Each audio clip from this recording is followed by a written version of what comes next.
Welcome to Unit 4, Lesson 2 of the Introduction to American Law. This lesson is all about making contracts. So basically, when you make an agreement with someone, what constitutes a legally binding contract? How does that all work? How do you make a contract with another person? That's what this lesson is all about.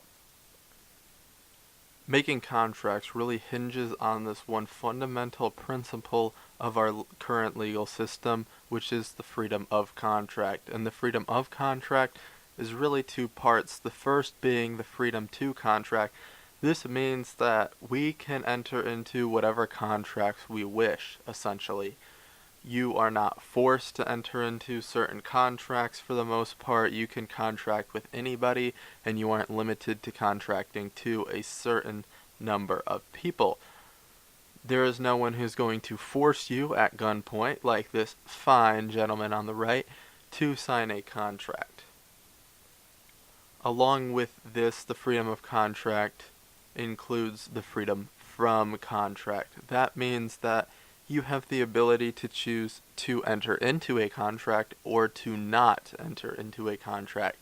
So when getting held at gunpoint, you have the option to resist signing a contract, or because you would be considered under duress in such a situation, which would be violating the freedom from contract, that contract would not be valid.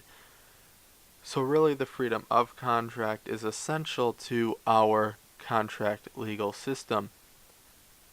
In order to create a contract, two elements are really involved. One is commitment and two is future.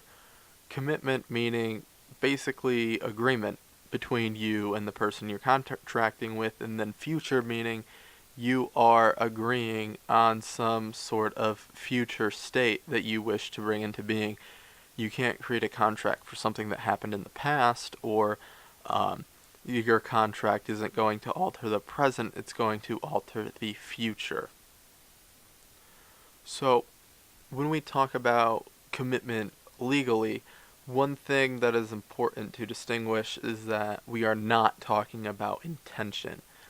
By this I mean, if you're just joking around with someone and you sign a contract, it doesn't matter if you intended for that contract to be legitimate or not. If it can be reasonably perceived that you are making a promise to this person, then you have committed to this contract. It doesn't even need to be signing a contract. If you have a discussion with somebody and you give off the impression that, and it can be reasonably perceived that you're making a commitment to this person, then you have to stick to this commitment. So really this adds to people's fear of commitment, because you can commit to something without actually wanting or intending to commit to it. It's just what is the perception that you're giving off. However, one exception to this is that according to the statute of frauds, certain things you have to have written contracts in order for them to be legit.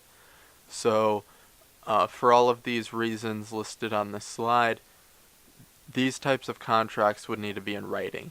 So you can't have a handshake deal in order to exchange 50 acres of land. This is something that has been inherited through the legal system since ancient days, that certain types of contracts need to be written out in order to be legitimate. This is just to protect both parties from entering into deals that are unclear, or that they don't necessarily see eye to eye on, or that they aren't all that clear without written language in order to agree to.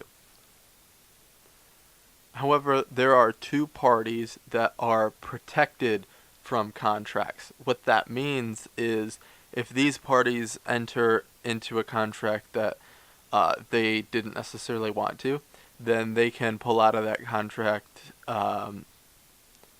without being held liable for not fulfilling their end of the bargain. And that is if you encounter individuals who are mentally disabled or children typically defined by under the age of 18, these people cannot enter into contracts.